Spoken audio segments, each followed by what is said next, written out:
ইন্নাল্লাহা ইউহিব্বুত তাওয়াবিনা ওয়া ইউহিব্বুল মুতাতাহহিরিন। আল্লাহ পাক রব্বুল আলামিন বলেন, যেই বান্দাবান্দির মধ্যে দুইটি গুণ থাকবে, আমি আল্লাহ পাক রব্বুল আলামিন ওই বান্দাবান্দিকে বড্ড ভালোবাসি। কি সেই দুইটা গুণ?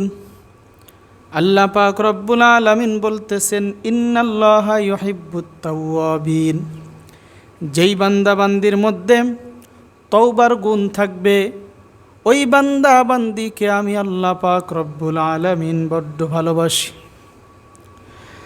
কারণ মানুষের গুনাহ হইতেই পারে, গুনাহ হওয়াটা স্বাভাবিক, কিন্তু এই গুনার উপরে অটল থাকা এটা অস্বাভাবিক।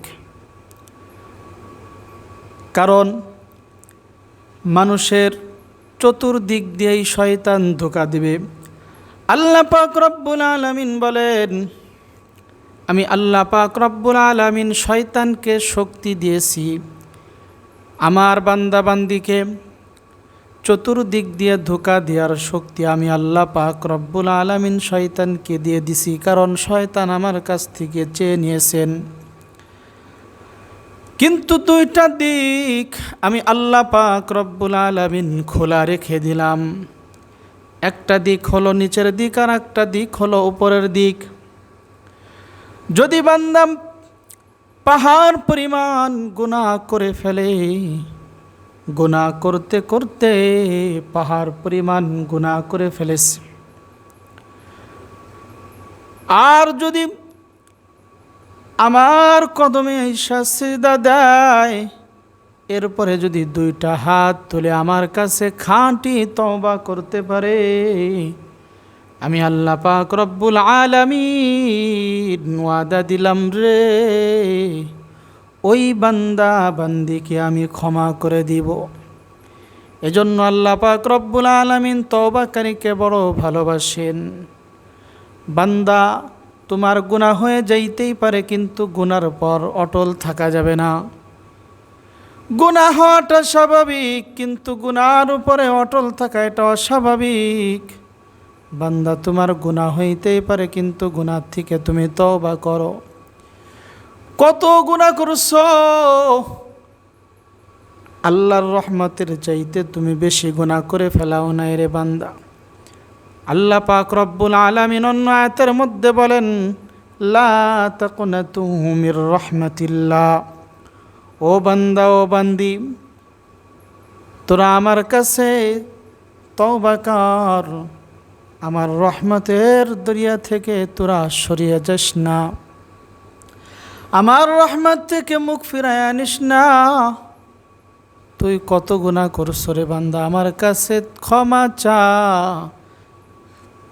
আমি আল্লাহ পাক রব্বুল আলামিন তোকে ক্ষমা করে দিব।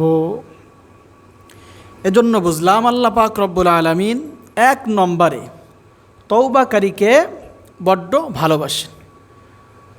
এজন্য গুনাহ হয়ে গেছে, সাথে সাথে তওবা করা। আল্লাহ পাক রব্বুল আলামিন তওবাকারীকে ভালোবাসেন। দ্বিতীয় নম্বর, আল্লাহ পাক রব্বুল আলামিন আমার তেলাওয়াতকৃত আয়াতের মধ্যে দ্বিতীয় নম্বর যেই গুণের কথা বলেছেন, ওয়া ইউহিব্বুল মুতাতাহহিরিন।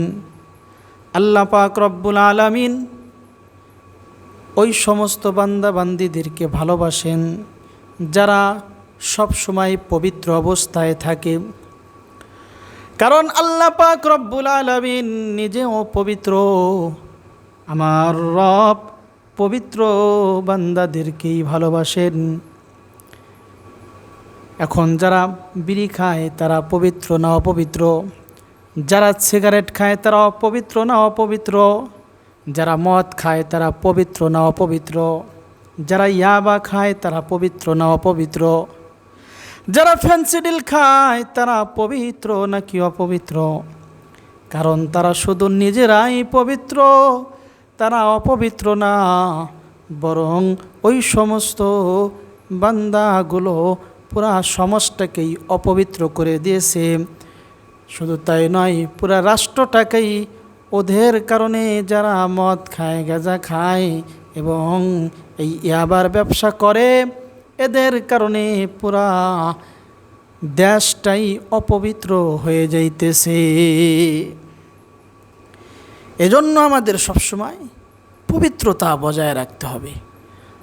আবার যারা পেশাব করে, অর্থাৎ ঢিলা কুলুপ ব্যবহার করে না, তারা পবিত্র না অপবিত্র? এগুলোও অপবিত্র। পেশাব করেছেন, পায়খানা করেছেন, সাথে সাথে ঢিলা কুলুপ ব্যবহার করেন। অনেকে আছে পেশাব করে, দুই পাশে দুই বাড়ি দিয়ে ধুয়ে দেয়, এদিক দিয়ে লুঙ্গি ভিজে যায়, প্যান্ট ভিজে যায়, অপবিত্র অবস্থায় জমিন দিয়ে চলাফেরা করে। তাহলে তো তোমার সাথে আর কুকুরের সাথে কোনো পার্থক্য হলো না। কুকুরও ঠ্যাংটা উঁচু করে দিয়া পেশাব করে দেয়, ওরাও পানি নেয় না, ঢিলা কুলুপ ব্যবহার করে না। তুমি মানুষও যদি ওরকম কুকুরের মতো দাঁড়ায় দাঁড়ায় পেশাব করো আর তুমি ঢিলা কুলুপ ব্যবহার করো না, তাহলে তোমার মধ্যে আর কুকুরের মধ্যে পার্থক্য কি? এজন্য এই দুইটা গুণ আমাদের অর্জন করা দরকার। এই দুটা গুণ আমরা অর্জন করব। 1 নম্বরে আমরা তওবাকারী হব, 2 নম্বরে পবিত্রতা হাসিল করে চলার সবসময় চেষ্টা করব ইনশাআল্লাহ।